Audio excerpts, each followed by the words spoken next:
Daniel Wells stood at the edge of the Great Hall and watched the aliens walk past him. The Intergalactic Institute of Higher Learning was the biggest place he had ever seen. The walls were made of something that looked like glass but felt warm when you touched it. The ceiling reached so high that Daniel could not see where it ended.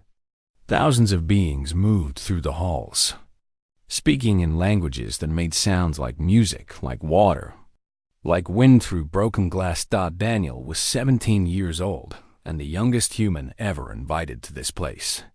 He was not here to compete. He was here to watch and to learn. His planet, Earth, had only just joined the Galactic Council 3 years ago. Humans were still new to the galaxy. Most other species looked at humans with curiosity, but also with doubt. They wondered if humans were smart enough to belong here at all. The competition began in the main hall. Daniel sat in the observation section with other young visitors who could not compete. Below them, on the floor of the Great Hall, stood the best minds from across the galaxy. There were Velthari with their sleek silver bodies that seemed to move like water. There were Korvax, whose forearms worked separately to take notes while they listened. There were mind-meld beings who did not have individual bodies, but instead existed as a shared consciousness in a single container of blue liquid. Professor Zethara stood at the center of the hall. The professor was made of crystal that glowed with soft light from within. When Zethara moved, it sounded like wind chimes. Zethara was the oldest teacher at the Institute and was known throughout the galaxy as the one who asked the questions that no one could answer. All the students below grew quiet when Zethara spoke. Their many eyes and organs turned to face the professor. Zethara said, "Today, I will give you a riddle. This riddle has existed for 3,000 years. In all that time, no species has ever solved it. Many great minds have tried. All have failed. Today, I will give you this chance." The hall became completely silent. Daniel felt the weight of this moment. He could sense that these brilliant minds believed they might be the ones to finally solve something that had never been solved before. Zethara spoke slowly and clearly so that every being in the hall could understand. "I have cities but no houses. I have forests but no trees. I have water but no fish. What am I?" Daniel felt something happen in his head. The riddle was simple. The words were clear, but the meaning was hidden somewhere inside it. All the aliens in the hall began to move and make sounds. Some made marks on tablets with their arms or tentacles. Some produced light patterns that seemed to be their way of writing. Some made clicking sounds that Daniel guessed were thoughts being spoken. The first to raise their hand was a Velthari student. This young being moved forward with pride and announced their answer. "You are the universe itself. You contain all things." Zethara shook his crystal head. "No, that is too simple.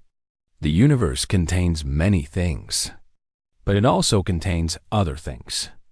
Houses exist in the universe. Fish exist in the universe. Your answer does not work." The Velthari student moved back to their place, looking upset.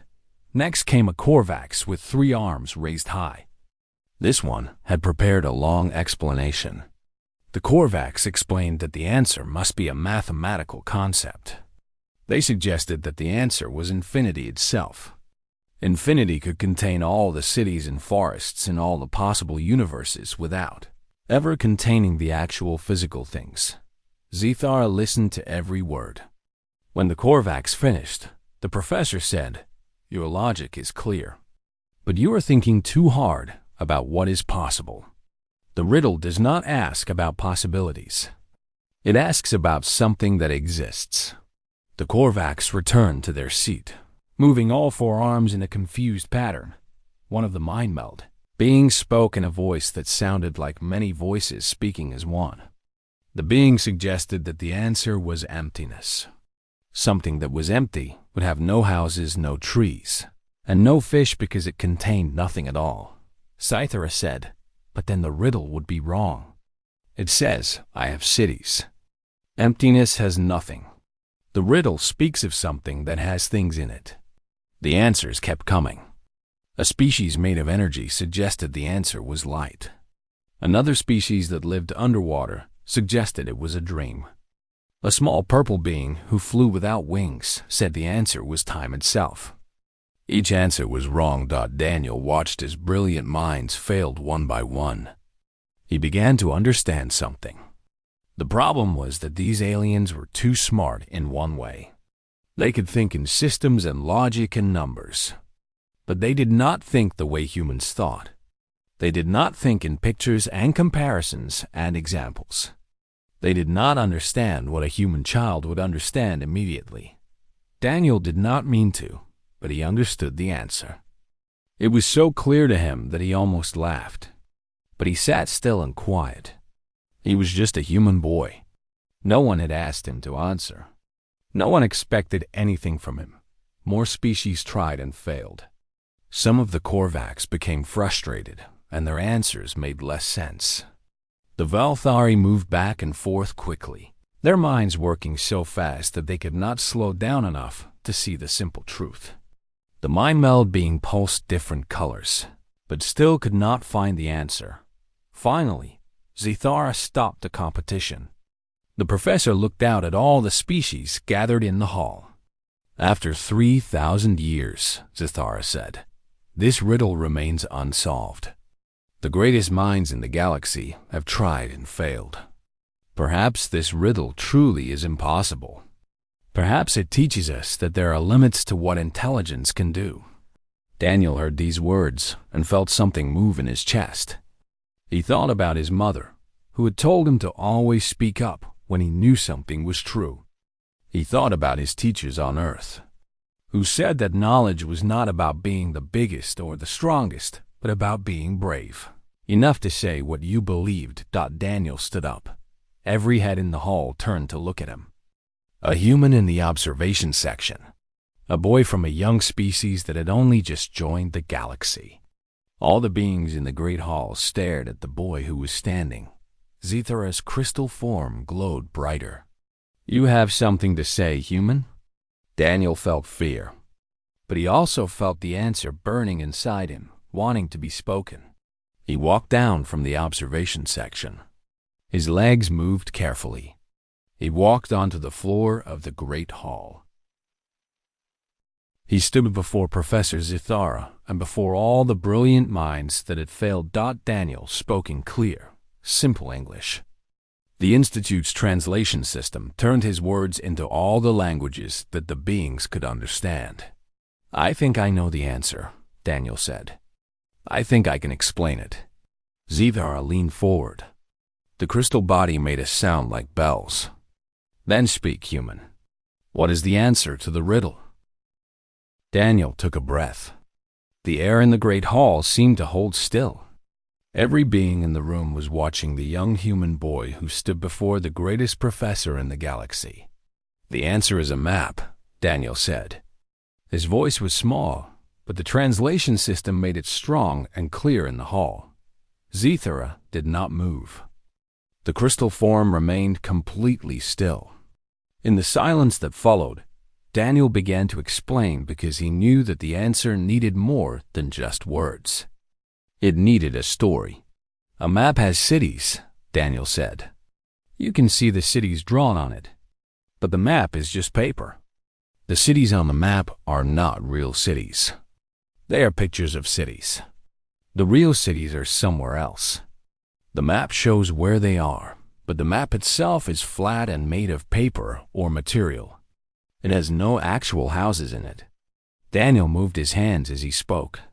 He was showing them the idea with his body. This was something humans did that the aliens had not noticed. Humans use their whole body to explain things. A map has forests, Daniel continued. You can see the forests drawn with green colors. But the forests on the map are not real forests. A real forest has trees that grow. A real forest has leaves that move. A real forest has animals that live inside it. But the forest on the map is just a picture. It shows where the real forest is. It is not the real forest. The Volthari students began to move their heads. Daniel could see that they were understanding. Something was changing in their minds. And a map has water, Daniel said. The water on a map is usually blue. But it is not real water. You cannot drink it. No fish swim in it. It is just a picture. It is a way of showing where the real water is. A river on a map is not a real river. An ocean on a map is not a real ocean. Daniel stopped speaking. He let the aliens think about what he had said. One of the Korvax stood up. The being had 4 arms, and all 4 moved at once. The Korvax said, "The answer to the riddle is map. Map is a thing that has these things, but not really. Map shows representation, not reality. This is logical. This is correct." Another being stood, and then another. Soon many beings were standing. They were not angry or upset. They were excited. They were understanding something they had never understood before. Zethar's crystal body began to glow. The light inside the crystal grew brighter and brighter. The color changed from white to blue to green and back to white. It was beautiful to see. Daniel had learned that when Zathura glowed like this, it meant the professor was thinking about something important. "Tell me, human," Zathura said slowly, "how did you solve what no one else could solve? You are not the fastest thinker here. You are not the oldest. You have not studied the most. You do not have the largest brain. Yet you saw what others could not see." Daniel thought about this question. He had not prepared an answer because he did not know anyone would ask him. But he thought about how his brain worked and how it was different. "The aliens who tried before me," Daniel said, "they thought the riddle was about finding something impossible. They tried to find a real thing that somehow did not follow the rules of reality. They looked for something that could have cities without houses at the same time. They tried to find that real thing." Daniel paused and looked at the gathered beings. "But humans think differently," Daniel said. "We think in pictures and ideas that are not real. We call these things metaphors and symbols. When a human child reads a story, they see pictures in their head that are not real. When a human looks at a drawing, they understand that the drawing is not the same as the real thing. A human can hold both ideas in their head at the same time. The map is a thing.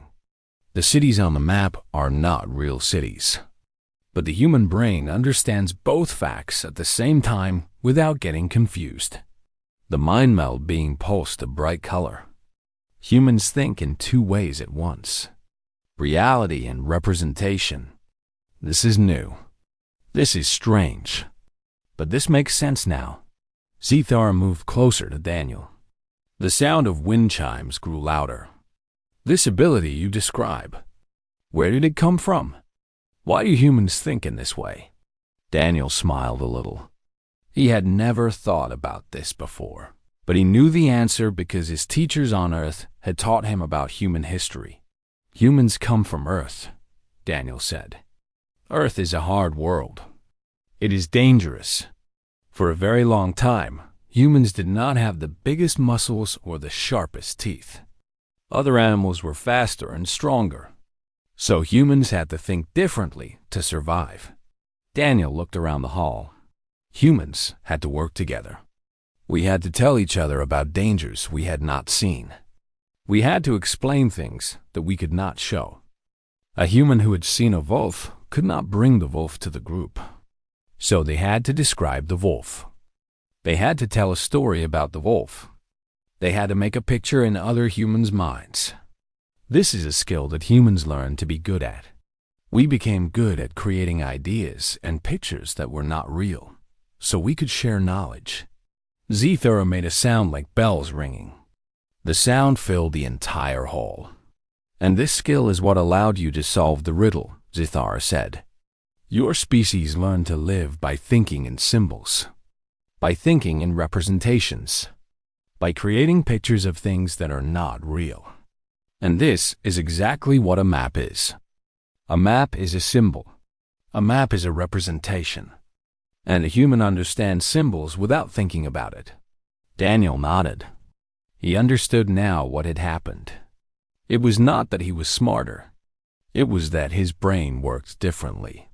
His brain was built for thinking about things that were not real. And the riddle was asking about something that was not real. It was asking about a representation of the world, not the world itself.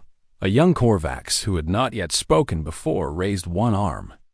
If humans think in this way, then humans must be very good at creating. Humans must be very good at imagination. Daniel said, yes, we use imagination for everything. We use it to tell stories. We use it to make art. We use it to plan things that have not happened yet. We use imagination to understand each other's feelings. The hall filled with voices and sounds as the aliens began to talk to each other. They were discussing what Daniel had said. They were trying to understand how a human mind could work so differently from their own minds. Zithara said, "This is a great gift, human. Your species sees something that we do not see. And because of this, you solved what we could not solve. The universe is full of wonders. But the greatest wonder is when we find that others see the universe in ways we did not imagine." The next morning, Daniel was asked to come to Zithara's study. He had not slept much. The other visitors to the institute kept asking him questions about how humans thought. They wanted to understand what made the human brain different. Daniel tried to answer but realized he was not sure himself. Zithara's study was a room of crystal and light. The walls glowed softly. The ground beneath Daniel's feet felt warm. There was no furniture in the human sense. But there were areas where light pooled on the ground, and when you stood in them, they seemed to support you. Zithara stood by a window that looked out over the Institute's gardens. The gardens were full of plants that did not exist on Earth. Some plants grew sideways. Some grew upward into shapes that looked almost like buildings. Some changed colors as Daniel watched. "I have been thinking about you all night," Zithara said, without turning around. "I have been trying to understand how a human mind works. I have read all the information the human government gave to the Galactic Council about human evolution. But I do not understand it fully. I need you to explain it to me." Daniel sat down in one of the areas of soft light. It supported him like a chair. "Earth is hard," Daniel began. "Humans grew up on a world where many things wanted to kill us. There were animals that were faster. There were animals that were stronger. There were storms and diseases and hunger. Humans could not survive alone. A single human could not fight a lion. A single human could not run as fast as a deer. A single human could not climb as high as a monkey." Zithara turned to look at Daniel. "But humans together were different," Daniel said. "When humans worked as a group, they could hunt the lion. When humans worked as a group, they could protect each other from danger. Humans learned that the group was stronger than one human alone. And humans learned to tell each other stories about how to survive." Daniel stood up and walked to the window. He looked out at the alien plants. A young human cannot hunt. A young human cannot fight. A young human cannot defend itself from danger. So the older humans had to teach the young humans what was dangerous. But you cannot always take a young human to see a real danger. So you tell a story. You describe the danger in words. You show the young human a picture in their mind. And the young human learns from the story, even though they did not see the real thing. Zithara moved closer. "So, the ability to understand symbols came from the need to teach." "Yes," Daniel said. "And also from the need to remember. Humans cannot remember everything they see. But humans can tell a story about what they saw. Other humans can remember the story, even if they did not see the event. A human can tell a story about something that happened many years ago. And the story helps other humans understand the present." Daniel sat back down. Humans also had to imagine things that did not exist yet, Daniel continued. If a human saw that winter was coming, the human had to imagine a world covered in snow, even though the snow had not fallen. The human had to create a picture in their mind of what the future would look like. Then the human could prepare for winter. Imagination helped humans survive. Zithara made the bell sound. This explains why humans solved the riddle. The riddle asked about something that is not real. The map is real, but the cities on the map are not real. A human understands this immediately because a human is used to thinking about things that are not real. A human is used to holding both ideas in their head at the same time. Exactly, Daniel said. But tell me, Zithara said, why do other species not think this way? Why did the Velthari not understand representation? They are faster thinkers than humans. Daniel thought about this. He had watched the other species try to solve the riddle. The Velthari think very fast, Daniel said. But they think in a straight line. They think about one thing at a time, and they think about it very deeply and very fast. When the Velthari hear the riddle, they try to solve it by thinking faster and deeper. But the riddle does not need faster thinking. It needs different thinking. Daniel stood again and walked around the room. The Korvax use logic, Daniel said. The Korvax are very good at finding what is true and what is false. But the riddle is not about truth and falsehood. The riddle is about representation. A map is a true thing, but the cities on the map are false things. These are both true at the same time. The Korvax brain tries to separate them into true and false. But the human brain can hold both ideas without separating them. Zithara nodded slowly. And the mind meld, Daniel said. They think as one being. All their thoughts are shared. They all think the same thing at the same time. But to understand representation, you need to understand that one thing can look like another thing. A map can look like a real world, but it is not the same. The mind meld cannot imagine something being different from what it is because they all share one mind. They cannot imagine disagreement or difference. Daniel looked at Zithara.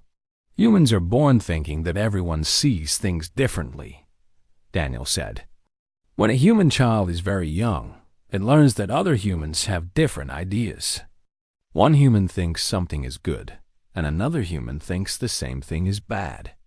One human sees a circle as a wheel, and another human sees the same circle as a sun. Humans are built to understand that different beings can see the same thing in different ways.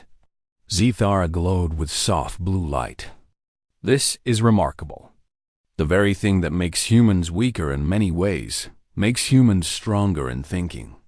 The need to work together forced humans to understand representation. The need to imagine danger forced humans to be able to hold two ideas in their head.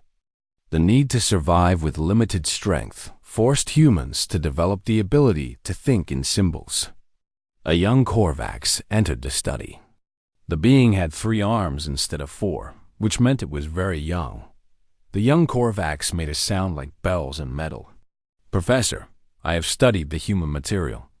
I have a question for the human. Daniel nodded for the young Korvax to ask. If humans think in symbols and representations, the young Korvax said, then how do humans know what is real? How do humans not get confused between what is real and what is imagined? This was a good question. Daniel had to think about it. Humans do get confused sometimes, Daniel said. Humans can have dreams that feel very real. Humans can imagine something so strongly that they feel scared. But humans have a system. We test things. We check if something is real by touching it or seeing it with others. If many humans see something, we believe it is real. If only one human imagines something, we know it is imagination. The young Korvax raised all 3 arms. This is a system of agreement. Humans decide what is real by agreement. Yes, Daniel said. Reality is something humans build together. It is not something absolute. It is something we make real by all agreeing that it is real. Zithara looked out the window again. This is why humans will be important to the galaxy. Not because humans are strong or fast, but because humans understand that meaning is created. Humans understand that symbols are not lies. Symbols are tools that help us understand the world and each other. The universe has many things that exist, but meaning only exists when a mind creates it. And humans are very good at creating meaning. News of Daniel's answer spread quickly through the entire galaxy. Messages moved through space at speeds that Daniel could not understand. Within days, the story had reached the Galactic Council. Humans had solved the riddle. A young human had done what 3,000 years of alien intelligence had failed to do. On Earth, Daniel's parents watched the news with proud tears in their eyes. Schools told his story to children. Scientists wanted to study human brains. Governments wanted to know what this meant for humanity's future in the galaxy. The species that had just joined the council was suddenly important. They had proven something that could not be denied, but not all species were. Happy. The Velthari government sent a message to the Institute. They asked why a primitive species with a young brain could solve what ancient species could not. They suggested that the riddle had been a trick. They said that understanding symbols was not the same as real intelligence. Real intelligence was the ability to think fast and process information quickly. The Korvax also questioned the result. They said that solving a riddle through metaphor was not the same as real thinking. Real thinking was logic and mathematics and truth.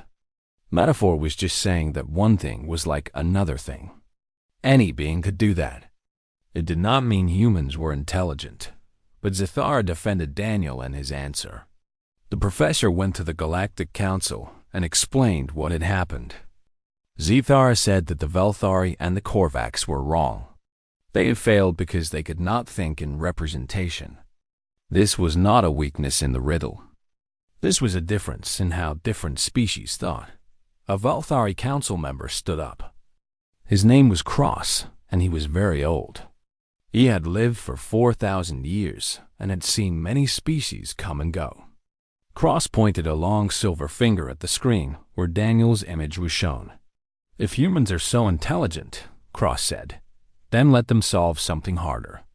Let them prove they are truly equal to the ancient species. Because one riddle is not enough. One answer is not enough. The council was silent. This was a challenge. If Daniel failed to meet the challenge, humans would be seen as lucky. If Daniel accepted and failed, humans would be proven weak. If Daniel accepted and succeeded, he would prove that humans deserved respect. Daniel was brought before the council. The chamber was huge. The walls were made of something that showed the light of distant stars. Thousands of beings filled the seats all around him. Some were made of crystal like Zithara. Some were made of energy. Some were solid like rocks. Some were liquid flowing in special containers. Cross stood and looked down at Daniel. You solved a riddle through creative thinking, Cross said. But can you solve a problem that requires something more? Can you solve something that requires understanding different species and different ways of thinking? Cross explained the problem. There was a new planet that had been discovered. It had resources that many species wanted. The planet had water that could fuel ships. It had metals that could build structures. It had energy that could power cities. But the planet was alive. It had a form of life that was intelligent, but not like any other intelligent being in the galaxy. The beings on this planet did not think in words. They did not build cities. They did not use tools. But scientists had proven that they were intelligent. They solved problems. They communicated with each other. They made decisions as a group. 3 species wanted to take the planet's resources. The Korvax wanted to build mining cities. The Velthari wanted to use the energy sources. A third species called the Markle wanted to study the planet's life forms and take them to sell to other species. But if these species took the resources, the intelligent life on the planet would die. The beings on the planet could not survive without the resources they used. It was a situation with no good answer. All the council's wisest beings tried to find a solution. All had failed. Could a human find a way to satisfy all three species while keeping the planet's life form alive? Daniel listened to everything. He did not interrupt. He did not suggest an answer immediately. He just listened. When Cross finished, Daniel asked questions. What does the life form on the planet look like? How do they communicate? What do they eat? What do they need to survive? Can any resources be replaced? Can the three species take some resources but not all resources? For hours, Daniel asked questions and listened to the answers. The council members answered because they had all studied the problem deeply. But no one had asked these exact questions before. Finally, Daniel stood and explained what he had learned. The three species are thinking like they have always thought, Daniel said. The Korvax see the problem as a logic puzzle. The Velthari see the problem as a speed of obtaining resources. The Markles see the problem as the value of what they can take. But none of them have asked what the planet itself can support. Daniel pointed to a map of the planet that was displayed in the air. The planet's life form covers only part of the planet, Daniel said. The resources the three species want are found in different places. Some water is in places where the life form does not live. Some metals are in mountains where the life form does not go. Some energy sources are in deep places where the life form has no use. A Korvax council member leaned forward. Are you saying the species can take resources without harming the planet? Not without any harm, Daniel said. But with careful planning and understanding the planet's being like another species with its own needs. The three species can take enough resources to satisfy them while leaving enough for the planet's life form to survive. Daniel continued. But there is something more important. The planet's life form is intelligent. It is not like any being in this council, but it is intelligent. So the three species should not just take resources. They should try to understand the planet's being. They should communicate with it. They should ask permission. The council went very quiet. A mind meld being spoke. Their voice was many voices speaking together. Humans suggest we speak to the planet's being as an equal. This has never been done before. Why not? Daniel asked. The being is intelligent. The being lives there. The being will be affected by what the species do. If you take resources without asking, you are treating the planet's life as something that does not matter. But if you ask, you are treating it as a being that deserves respect. Cross looked at Daniel for a long time. The old Velthari was thinking hard. The young human suggests something the ancient species have forgotten, Cross said. We have become so focused on what we want that we have stopped asking what others need. We have forgotten that intelligence comes in many forms, and all forms deserve respect. The council voted on Daniel's suggestion. They agreed to send representatives to the planet to communicate with its life form. They agreed to share the resources carefully and only with the planet's permission. It was not what the three species wanted, but it was something they could accept. Daniel was offered a place on the council, but he refused. He said humans were still young. Humans were still learning. The council had no need for humans to decide things. But the council asked if humans would help them understand other ways of thinking. They asked if humans could help them see the universe the way humans saw it. Daniel agreed to this. He said he would study with Zithara and learn more. Then humans and aliens could work together to understand each other. As Daniel left the council chamber, he heard the beings speaking to each other in their many languages and ways of thinking. He heard them discussing new ideas. He heard them questioning things they had believed for thousands of years. One young being from a species Daniel did not recognize approached him. The being was made of something that looked like colored sand flowing in a pattern. "Thank you," the being said. "You have shown us that being old is not the same as being wise, and that being different is not weakness. You have taught the galaxy something it had forgotten." Daniel smiled. He realized something important. Humans had not become important because they were the smartest. Humans had become important because they asked different questions. And sometimes, the right question is more valuable than the right answer. 2 years had passed since Daniel Wells stood before the Galactic Council and solved the ancient riddle. In that time, the Intergalactic Institute of Higher Learning had changed completely. The Institute was no longer a place where different species competed to prove which form of intelligence was the best. It had become a place where different species came together to understand how different minds could work in different ways. Daniel was now 19 years old. He had grown taller, and his face had changed. But he was still the same person who had stood up in the Great Hall and spoken about maps and symbols. He had spent 2 years studying with Zithara. He had spent time with young scholars from every species in the galaxy. He had learned that intelligence was not one thing. Intelligence was many different things. The Velthari had learned to slow their thinking down. They had learned that speed was not everything. They had learned to appreciate the way humans could see patterns that did not need to be calculated. The Korvax had learned that logic could not answer all questions. They had learned that emotion and feeling and imagination could lead to answers that pure thinking could not find. The Mind-Meld had learned to imagine disagreement. They had learned that many minds thinking different thoughts could be stronger than many minds thinking the same thought. Daniel stood in Zithara's study on the day he would leave the Institute. He had asked to come here alone with the professor who had first believed in him. Zithara was preparing to give him something. The professor had said, something that Daniel would carry back to Earth and then out into the galaxy. Zithara held a small crystal in their hand. The crystal was beautiful. Light moved through it in patterns that seemed almost alive.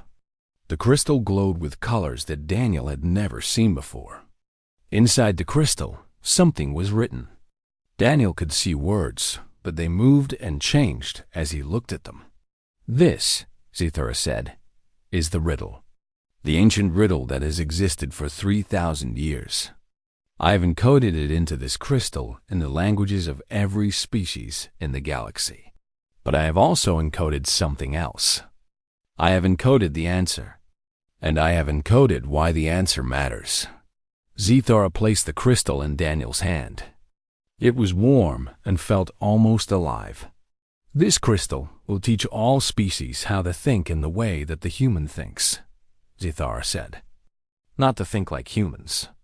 Humans should stay human, but to understand how humans create meaning where there is no meaning. To understand how humans see symbols as doors to understanding. To understand that imagination is not just dreams. Imagination is a way of thinking that solves real problems." Daniel held the crystal carefully. It glowed brighter when he touched it. "But there is another reason I give this to you," Zithara said. "This riddle taught me something. For 3,000 years, I asked this riddle, and no one could answer it. I believed this meant the riddle was impossible. I believed it meant that intelligence had limits. But I was wrong. The riddle was not impossible. I was asking the wrong beings. I was asking beings who thought in the way I thought. I was not asking beings who thought in different ways." Zithara moved closer. "You have taught the entire Galactic Council this lesson," Zithara said. "You have taught us that we are not the center of intelligence. We are just one way of thinking. And there are many other ways. The universe is full of beings who think differently. And all of these ways of thinking are valuable. All of these ways of thinking can solve problems that other ways cannot solve." Daniel looked at the crystal. Inside it, he could see images moving. He saw cities and forests and water. He saw a map taking shape.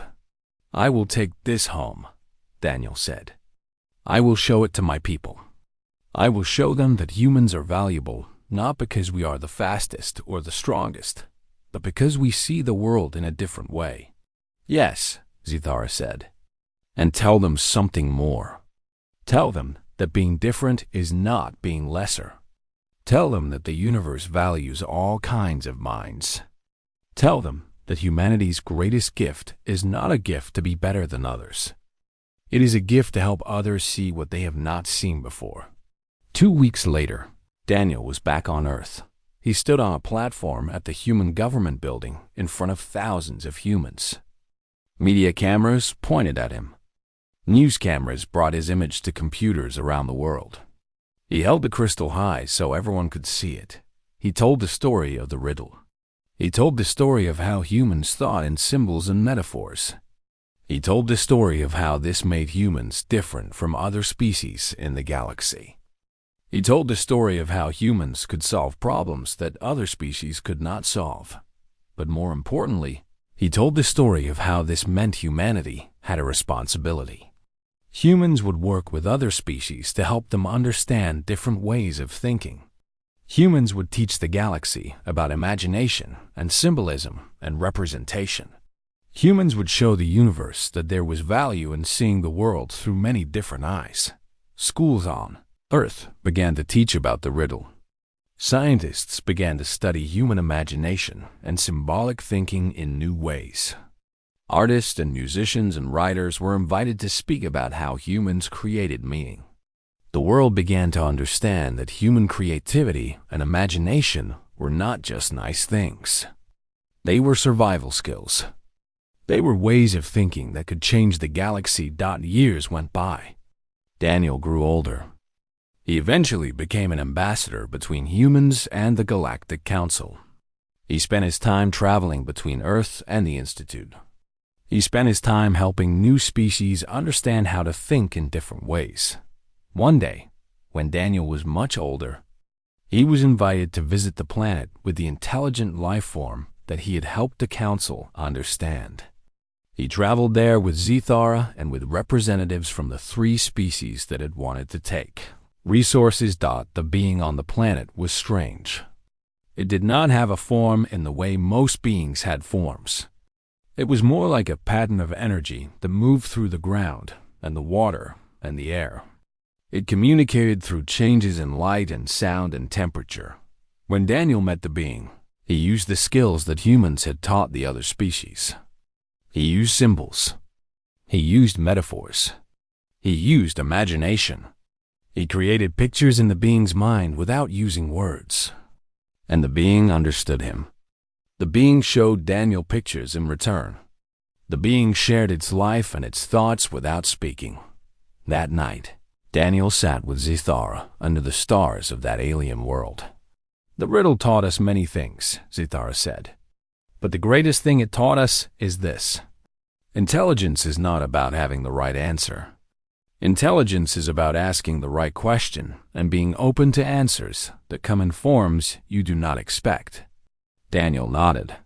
He thought about maps and symbols and metaphors. He thought about how a simple question had changed the galaxy. "There is something I have never asked you," Daniel said to Zithara. "Who created the riddle? Where did it come from?" Zithara glowed with soft light.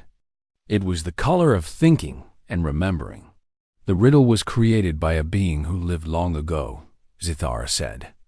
"A being from a species that no longer exists. The being was very wise, and the being understood that intelligence would keep changing. The being understood that as species became more powerful, they would become less able to see things that were simple. The being created this riddle as a gift to the future. A gift that said, remember that the simplest answer is sometimes the true answer. Remember that different minds see different things. Remember that wisdom is knowing when to ask for help from those who think differently." Daniel understood. The riddle had not been a puzzle designed to be unsolved. It had been a message sent through time. A message designed to teach the galaxy that no single form of intelligence was complete, that all forms of intelligence were needed, that the universe was large enough for all kinds of minds. As Daniel looked up at the stars that night, he felt small but also important. He was a young human from a young species, but he carried with him something that the oldest species in the galaxy did not carry. He carried the ability to see meaning in simple things. He carried the ability to imagine what was not real and understand it fully. He carried the ability to help others see the universe through new eyes. And somewhere in the galaxy, in the great hall of the Intergalactic Institute of Higher Learning, Zethara stood before a new group of students. The professor asked the ancient riddle, and the students from many different species began to think about what the answer could be. And one of them smiled quietly, because they understood that the real answer was not about the riddle. The real answer was about learning to think like others. The real answer was about seeing the universe through all the different eyes that intelligence could provide.